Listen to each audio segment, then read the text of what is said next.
दोस्तों, टेक की दुनिया में इससे बड़ी ब्रेकिंग न्यूज शायद पिछले 10 सालों में नहीं आई होगी। सोचिए, अगर मार्वल और डीसी एक साथ मूवी बनाए तो कैसा होगा। कुछ ऐसा ही हुआ है सिलिकॉन वैली में। एप्पल और गूगल, जो टेक के सबसे बड़े दुश्मन माने जाते हैं, आईफोन वर्सेस एंड्रॉयड की लड़ाई बचपन से देखते आ रहे हैं। लेकिन अब खबर कंफर्म हो गई है, एप्पल ने गूगल के साथ हाथ मिला लिया है। हाँ, आपकी आईफोन वाली सीरी अब गूगल के जेमिनाई एआई का इस्तेमाल करेगी। लेकिन क्या एप्पल ने हार मान ली है? क्या गूगल अब आईफोन्स को कंट्रोल करेगा? और सबसे इंपॉर्टेंट, एक स्टूडेंट या एंटरप्रेन्योर के लिए कि इससे आपकी लाइफ में क्या बदलने वाला है। आज के वीडियो में इस हिस्टोरिक डील का पूरा पोस्टमार्टम करेंगे। और चलिए शुरू करते हैं मेरे कुछ ओपिनियंस के साथ। सबसे पहले समझते हैं कि डील एग्जैक्टली क्या है।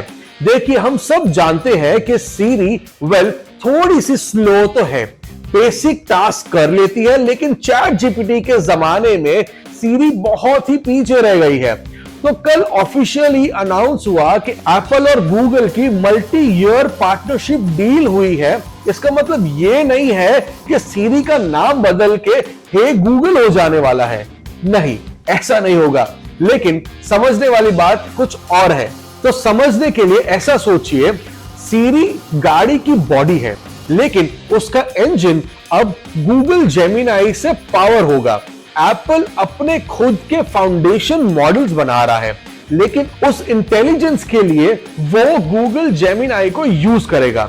ये नेक्स्ट जनरेशन सीरी जो हमें 2026 के एंड तक मिलेगी, ये पहले से कहीं ज्यादा स्मार्ट होगी। ये सिर्फ बातें नहीं करेगी, ये कॉम्प्लेक्स काम करेगी। अब आपके दिमाग में सवाल ये आएगा कि एप्पल तो दुनिया की सबसे बड़ी टेक कंपनी है, उन्होंने खुद का एआई क्यों नहीं बना लिया? गूगल के पास क्यों गए? यहां पर आता है एक एंटरप्रेन्योरियल लेसन। दोस्तों, एआई बनाना आसान नहीं है।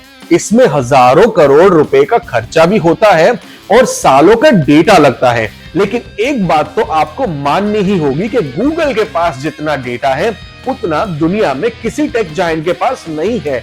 हाँ, डेफिनेटली मेटा इस रेस में है, लेकिन गूगल कई सालों पुराना है। लेकिन आप सोच रहे होंगे कि हाँ भाई प्रोफेसर, ठीक है, बिजनेस तो समझ आ गया, लेकिन मैं तो एक स्टूडेंट हूं या मेरा एक छोटा सा बिजनेस है टियर 2 सिटी में, मुझे इससे क्या फायदा? बहुत फायदा है मेरे दोस्त। ये इंटीग्रेशन वैसा ही हुआ जैसा प्रॉमिस किया जा रहा है, तो आपकी प्रोडक्टिविटी नेक्स्ट लेवल चली जाएगी। एग्जाम्पल्स देता हूं और आपको समझाता हूं। अब पहला यूज केस एक स्टूडेंट के लिए। आप सीरी से पूछते हैं व्हाट इज फोटोसिंथेसिस, वो सिंपली गूगल सर्च खोल के आपके सामने रख देता है। अब फ्यूचर का जेमिनाई सीरी, उसका एग्जाम्पल समझो। एक स्टूडेंट को लेके आप उसको एक 50 पेज का पीडीएफ रिसर्च पेपर दे दो और बोलो कि हे सीरी, इस पूरे पेपर को 5 बुलेट पॉइंट्स में समराइज करो और हिंदी में करके दो, और वो करके देगा। एग्जाम टाइम में सोचिए कितना टाइम बचेगा। जहां आपको गूगल सर्च के पेजेस को पढ़ना पड़ता है, यहां वो सारा काम करके आपको फटाक से दे दे। अब केस नंबर 2, एंटरप्रेन्योर्स या बिजनेसेस के लिए। आपको क्लाइंट मीटिंग के लिए मेल कर रहा है, लंबा चौड़ा मेल है, डेट्स को लेकर कंफ्यूजन भी है। आप बस बोलोगे कि सीरी, इस क्लाइंट का जो मेल है उसे पढ़ो और चेक करो कि नेक्स्ट ट्यूसडे को मेरे कैलेंडर में जगह है या नहीं। अगर है तो उसे एक प्रोफेशनल रिप्लाई ड्राफ्ट कर दो और मेरी अवेलेबिलिटी बता दो। Isn't that crazy? Siri Gemini की मदद से कॉन्टेक्स्ट समझेगा, कैलेंडर चेक करेगा और रिप्लाई भी लिख देगा।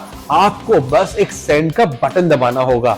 अब ये सब अलार्म सेट करने वाले असिस्टेंट नहीं रहेंगे, ये आपके पर्सनल सेक्रेटरी की तरह बन जाएंगे, आपका एक बढ़िया सा इंटेलिजेंट पर्सनल असिस्टेंट। लेकिन आपके मन में सवाल होगा प्राइवेसी का। अब देखिए, मेरा मानना कुछ डिफरेंट है प्राइवेसी को लेकर के। एप्पल ने सारी जिंदगी ऐसी पीपुड़ी बजाई है प्राइवेसी की, प्राइवेसी ये, प्राइवेसी वो, हमारा सिस्टम प्राइवेट। लेकिन लेकिन लेकिन आपको और मुझे दोनों को पता है, हम हमारे प्यारे आईफोन में जीमेल का अकाउंट यूज करते हैं, हम ऑलरेडी गूगल की सारी सर्विसेज यूज करते हैं, तो शायद से वो प्राइवेसी ऑलरेडी नॉट प्राइवेट सी हो चुकी है। तो अगर हम इसे थोड़ा ध्यान में रखें और आगे की बात सुने, तो आपको ये प्राइवेसी वाली जो पिकुड़ी है, इसके ऊपर थोड़ा सा ध्यान देने की जरूरत है। देखिए, एक बहुत बड़ा सवाल आपके मन में तो रहने ही वाला है। हम आईफोन इसलिए लेते हैं क्योंकि वो सिक्योर माना जाता है। अगर गूगल का एआई उसके अंदर आ जाएगा तो क्या गूगल हमारा सारा पर्सनल डेटा पढ़ लेगा? तो ये जो सवाल है, इसे आपको निकाल देना चाहिए अपने जहन से। एप्पल ने इस पर बहुत जोर दिया है, उन्होंने कहा है प्राइवेसी पैरामाउंट है। अब वो पैरामाउंट प्राइवेसी को किस तरीके से डील करते हैं, दैट इज अपॉन देम। शायद जो भी डेटा वो गूगल के साथ शेयर करेंगे या वाइस वर्सा, उसको एक कॉन्फिडेंशियल एनवायरनमेंट में रखा जाएगा। और प्राइवेसी को मैंने हमेशा से कहा है कि भाई प्राइवेसी इज अ मिथ। तो अगर आप इस मिथ से जल्दी बाहर निकल जाएं तो आपके सबके लिए अच्छा होगा। अब आपको एक टेक्निकल जवाब देने की कोशिश करते हैं, जो एक टेक्निकल भी है, फॉर्मल भी है और पॉलिटिकली करेक्ट भी। देखिए, दो तरह से काम होगा। ऑन डिवाइस छोटे मोटे टास्क आपके फोन के अंदर ही प्रोसेस होंगे, डेटा कहीं बाहर नहीं जाएगा। Sounds interesting? और नंबर 2, प्राइवेट क्लाउड कंप्यूट, जो बड़े टास्क होंगे वो एप्पल के प्राइवेट क्लाउड में जाएंगे। एप्पल का कहना यह है कि गूगल आपके पर्सनल डेटा को डायरेक्ट एक्सेस नहीं करेगा। गूगल सिर्फ इंजन प्रोवाइड कर रहा है, ड्राइवर एप्पल ही है। अब इस बात पे कितना भरोसा मुझे पर्सनली तो नहीं आ रहा, but again they are tech giants, we believe them. और नहीं भी करोगे तो भाई एक बात सोचो, क्या फर्क पड़ रहा है? आप ऑलरेडी गूगल यूजर हो, तो प्लीज ये अपने दिमाग से निकाल दो। तो दोस्तों, कंक्लूजन ये है कि टेक की दुनिया बदल रही है। जो कल तक दुश्मन थे आज पार्टनर है, क्योंकि एआई सब कुछ रीडिफाइन कर रहा है। ये डील हम कंज्यूमर्स के लिए अच्छी खबर है। कंपटीशन से ही प्रोडक्ट्स बेहतर होते हैं। अगर आपके पास आईफोन है तो खुश हो जाइए, आपका फोन बहुत जल्दी स्मार्ट होने वाला है। और उसी स्मार्टनेस के साथ आप इस वीडियो को करेंगे लाइक और अपने दोस्तों तक पहुंचाएंगे जो आईफोन यूजर्स हैं। आपका क्या मानना है इस डील के बारे में, और क्या एप्पल ने सही किया गूगल के साथ जाकर? कमेंट सेक्शन में मुझे आप जरूर बताएं आपकी राय क्या है। Thank you for watching.